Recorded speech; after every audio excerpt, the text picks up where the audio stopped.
1950년 6월 25일 북한군이 38선 전역에서 기습 남침하였습니다. 이승만 정부는 한강교를 폭파하고 대전과 대구, 부산까지 후퇴하였습니다. 부산 서구는 한국전쟁 시기 약 1000일 동안 대한민국의 정치와 행정 중심지로 기능하면서 대한민국 임시 수도가 되었습니다. 안녕하세요. 역사산책 자팍다식 채널입니다. 오늘은 한국전쟁 당시 임시수도 부산에서는 무슨 일이 있었나 라는 제목의 영상 보내드리겠습니다. 구독과 좋아요 부탁드립니다. 감사합니다. 1950년 7월 27일 대한민국 제2대 국회가 부산으로 내려왔습니다. 국회는 총선거가 끝난 지 채 한 달도 되지 않아 6.25 동란을 맞아 피란을 했던 것입니다. 국회의사당은 처음에 남포동 부산극장에 임시로 있다가 1951년 3월에 부민동 경남도청 무덕전으로 옮겼습니다. 정부기관은 1950년 8월 18일에 대구에서 부산으로 이전하였습니다. 서구 부민동의 경남도청 건물은 임시중앙청으로 사용되었습니다. 이곳에는 총무처와 공보처, 법제처, 내무부, 외무부, 법무부, 농림부, 토목시험소, 국립공무원훈련원 등의 중앙정부기관이 들어섰습니다. 경남도청 건물 지하실에는 뉴스를 제작하는 공보처의 현상소가 설치되어 있었습니다. 현재 임시수도기념관으로 사용되는 옛 경남도지사 관사는 이승만 대통령의 집무실이 되었습니다. 중앙동 옛 부산시청에는 사회부와 심계원, 고시위원회, 문교부 등이 자리를 잡았습니다. 토성동 일가 남선전기주식회사 현재의 한전중부산지사에는 상공부가 들어섰습니다.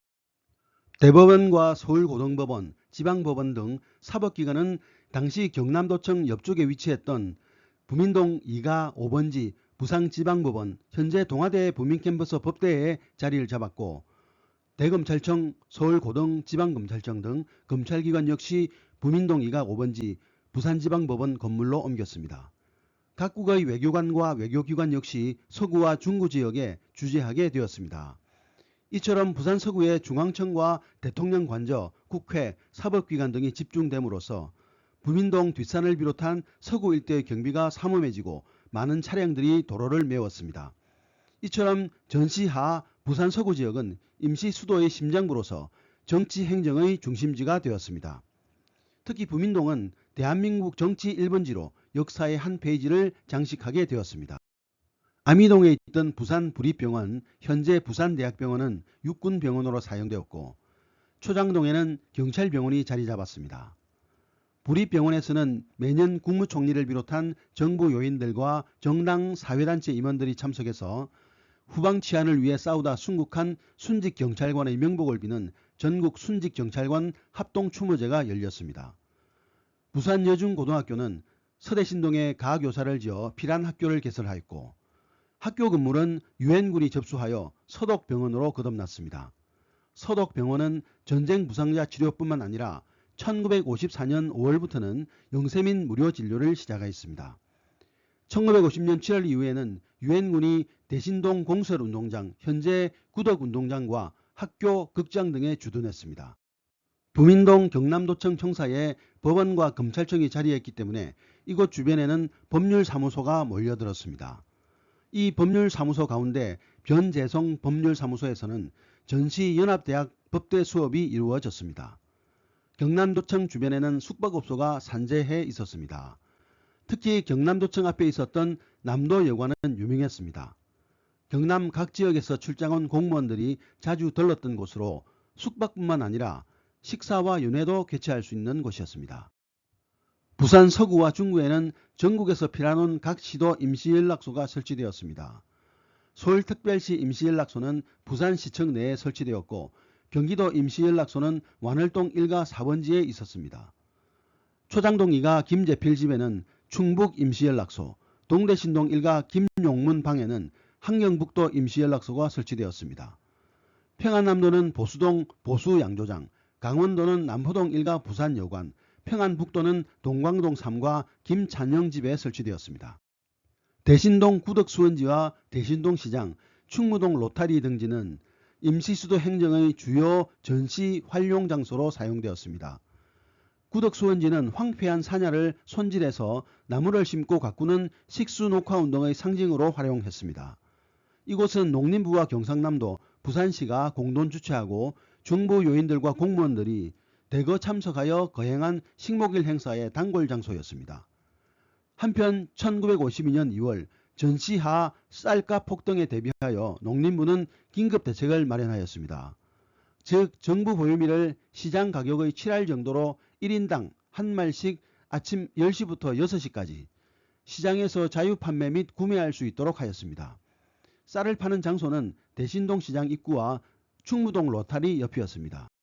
서울에 있던 정부기관과 교육기관 등이 부산으로 옮겨오고 피란민들이 몰려들면서 유명 정치인과 학자, 예술인들도 부산으로 내려왔습니다. 부산 중구와 영도구 그리고 임시정부가 위치한 서구 지역에 다수의 유명인이 거주했습니다. 특히 부민동 3가 뒷골목에 자리한 경남도지사 관사에서 이승만 대통령이 전시의 정치 행정을 진두지휘했습니다. 이 관사 건물은 대통령뿐만 아니라 각부 장관들이 드나들었고 피란온 관리들이 머물기도 했습니다. 이 때문에 1960년 4월 혁명 후의 한 신문기사에는 피란 관리들의 합숙소로 거칠어질 대로 거칠어진 초라한 건물로 표현되기도 했습니다. 초대 상공부 장관을 지낸 임영신과 재무부 장관을 지낸 최순주의 자택은 초장동에 있었고 전 주일대사 신흥우는 부민동 일가에 숙소를 마련했습니다. 서민호 국회의원은 아미동 2가에 거주했습니다. 이화여대 김한란 총장과 한국신학대 김재준 학장이 부민동에서 교육활동을 전개하였고 성균관 대학 김창숙 학장은 동대신동에서 주로 활동했습니다. 대중가요 빈대떡 신사를 불러 인기를 누렸던 한복남도 1사 후퇴 후 부산국제시장에서 추금기 부속품과 유성기 바늘 장사로 모은 자금으로 아미동 방 한 칸 부엌이 딸린 집을 마련해서 생활했습니다. 1952년 5월 25일 임시수도 부산을 포함한 경남과 전남, 전북 일부 지역에 비상계엄령이 발동되었습니다. 다음 날 국회의사당으로 등원하던 야당 의원 48명이 탄 전용버스를 의사당 정문에서 연행, 견인하여 헌병대로 끌고 가는 사태가 발생했습니다. 비상계엄령은 대통령 직선제를 중심으로 하는 발췌 개헌안이 통과된 뒤 7월 28일 해제되었습니다. 이 일련의 정치적 사건을 부산 정치파동이라고 합니다. 이처럼 한국전쟁 시기 부산 서구는 대한민국 정치의 아픈 역사도 간직한 곳이 되었습니다. 전쟁 발발 직후부터 전국에서 피란민들이 부산으로 몰려들었습니다. 당시 부산은 30만 명 정도를 수용할 수 있도록 계획된 도시였습니다. 피란민들이 머물 공간이 절대적으로 부족했지요. 학교와 극장, 교회, 사찰 등 큰 건물에 피란민들이 집단으로 수용되었습니다. 우암동의 적기와 영도의 빈터와 공장, 초량과 범일동에 수용소를 지어 피란민을 받아들였습니다. 서구에서도 학교와 종교시설 등에 피란민을 수용했고 남부민동 창고에도 수용하였습니다. 그러나 역부족이었습니다. 피란민은 빈자리가 있으면 어디든지 가마니로 만든 천막집과 운막, 판잣집을 지었습니다. 구덕산과 천마산 등 산자락 공터에도 피란민이 자리 잡았습니다. 담장이 있는 집은 상상도 할 수 없었고 가마니로 출입문을 만들었고 성인 2~3명이 겨우 누울 수 있는 천막에서 생활하는 피난민들이 대부분이었습니다. 임시정부와 부산시는 피란민 수용소의 피란민들에게 하루에 1인당 3업의 안남미와 50원을 제공하였습니다.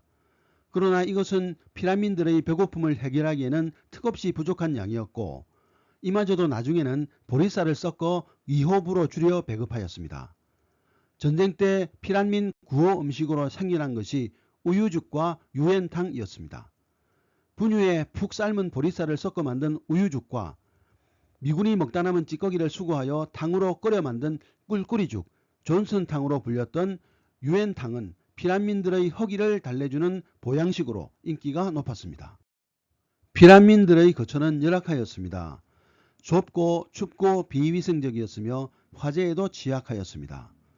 부민동에 설치된 서울 피란국민학교의 화장실에서 오물이 넘치는 사건이 발생하여 교장이 10일간 구류 처분을 받는 일도 생겼습니다. 해방 후 귀환동포와 피란민들이 모여 형성된 서구의 대표적 마을이 아미동 비석마을입니다. 이곳에는 일제강점기 때 만들어진 일본인들의 무덤이 있었습니다.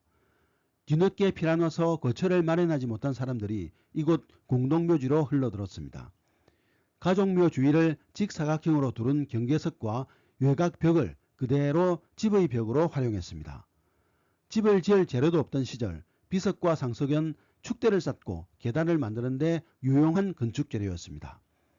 눈앞에 닥친 생존을 위해서는 죽은 자의 무덤이 문제될 것이 없었습니다.